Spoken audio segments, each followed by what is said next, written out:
আসসালামু আলাইকুম, welcome back to my channel বিতান্তনী ব্লগ। আশা করি সবাই ভালো আছো। আজকে সকাল সকাল তোমাদেরকে গোসল করানো দেখালাম একটু। আর তারপরে দেখো, আমি রাস্তা দিয়ে স্কুলে যাচ্ছিলাম।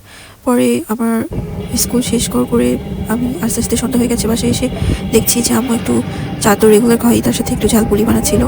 তো আমি আর আম্মু মিলে এটা এনজয় করলাম। তারপরে দেখলাম আম্মু একটু আমি কালাই বাজার থেকে কালাই মানে গোটা একদম আস্ত কালাই এনেছি, কারণ আমার আম্মু মাসকলাই রুটি খেতে খুব পছন্দ করে। তো ওইটাই পাটায় পিষে পরে আম্মু চালের আটার সাথে মিক্সড করছিল। তারপরে তো আমি জীবনে কখনো যেটা খাইনি, টেস্ট করিনি। তো আব্বু প্রায় গল্প করে যে আমাদের ফ্যামিলিতে তার দাদারা সবাই এরকম আস্ত খাসির একটা মাথা খেত। তো সেটার জন্য আমার জন্য একটা এনেছে, যদিও তাদের খাওয়া বারণ। মূলত আমার জন্য এনেছে, কিন্তু পুরোটা খেতে পারিনি, অর্ধেক খেয়েছি রুটি দিয়ে। আর খাওয়াটা খুবই টাফ আর কি, অনেক টাইমের ব্যাপার। দেখছো আমি কীভাবে মানে খাচ্ছি, খুবই কষ্ট যদিও, বাট টেস্ট ছিল খুব ভালো। আমার কাছে টেস্টটা খুবই ভালো লেগেছে, 10-এ 10। বাট এটা খাওয়াটা অনেক টাফ, ভালো মতো আমি খেতে পারিনি যদিও। আর মুখটুকু একদম মেখে যাচ্ছিলো। যাই হোক, পরের দিন আবার অফিসে আমি যাচ্ছিলাম। তো আমি তোমাদের সাথে একটু প্রাকৃতিক দৃশ্যটা শেয়ার করি, না করলে আসলে খুশি বা ভালো জিনিস অবশ্যই সকলের সাথে তো শেয়ার করলে, আর তোমরা তোমার বন্ধুর মতো তোমাদের সাথে শেয়ার করলে আরও বেশি ভালো লাগবে বলে শেয়ার করলাম। আসার সময় একটু মরিচের চপ এনেছি, অনেক ঝাল, বাট অনেক মজা লেগেছে।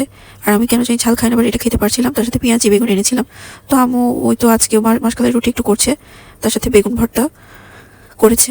তো সেটা খেয়ে আমি তোমাদেরকে ওই যে বললাম প্রাকৃতিক দৃশ্য দেখানোটা মূলত সরিষার যে ফুল ফুটেছে, সরিষার লাগিয়েছে, সেটা আর কি দেখানোর জন্য চেষ্টা করেছি। একদিন খুব কাছ থেকে দেখাবো, আজকে সময় পাইনি। যাই হোক, আমি এখন একটু চুড়ি বানাবো, এই জন্য বসেছি।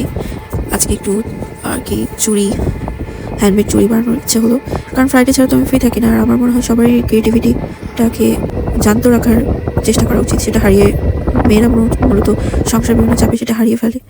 আমি বলবো এটা না হারিয়ে ফেলে চেষ্টা করা উচিত। এটা ক্রিয়েটিভিটিটা নিজের মাঝে মাঝে চর্চা করে নিজের ভালো রাখা উচিত। আর এটা মানসিকতার জন্য, শান্তির জন্য, মানসিক শান্তির জন্য খুবই গুরুত্বপূর্ণ। আর সেটা ক্রিয়েটিভিটিটা যদি কাজে লাগে সেটা আরও ভালো।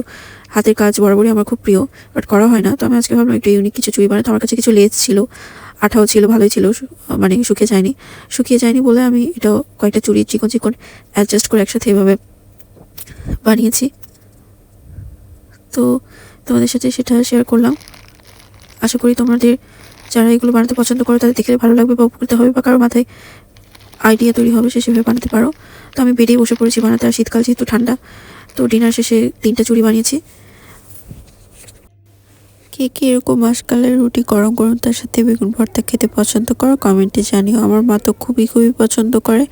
আমার মোটামুটি লাগে, খুব একটা বেশি ভালো লাগে তা না, কারণ ঠান্ডা হয়ে যায় তখন একটু পরে, আর ঠান্ডা হলে কিন্তু খেতে ভালো লাগে না। কাল তো আমার ছুটির দিন, কাল ছুটির দিনে তোমরা কি করবে কমেন্টে জানিও। আমি তো ঘুমাবো, তারপরে হয়তো টুকিটাকি কাজ করব, কিছু পড়া আছে, এটুকুই।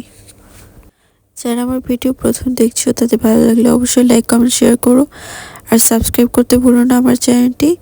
আর আমার চ্যানেলটি অবশ্যই নিয়মিত ভিডিও দেখতে পাশে বেল আইকনের চাপ দিও, তাহলে তোমরা নোটিফিকেশন পাবে যখনই আমি ভিডিও আপলোড করব।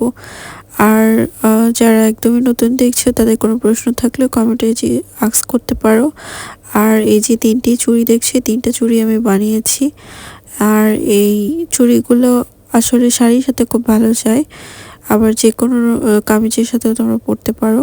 এক কথায় বাঙালি পোশাকের সাথে খুব ভালো যায় আসলে। যাই হোক, কয়েকটা ছবি আজকে একটু ক্লিক করেছি, কাছ থেকে ওভাবে দেখাতে পারিনি সরিষা ক্ষেত। তবে একদিন অবশ্যই সরিষা ক্ষেতের সুন্দর হলুদ ফুল তোমাদেরকে দেখাবো। তো আজকে পর্যন্তই। সবাই ভালো থাকো, সুস্থ থাকো, সাবধানে থাকো, আর ঠান্ডা লাগেও না, কারণ এখন সিজন চেঞ্জ হচ্ছে। সবাই গরম কাপড় পরো। আল্লাহ হাফেজ। সবাই ভালো লাগলে সাবস্ক্রাইব করো। আল্লাহ।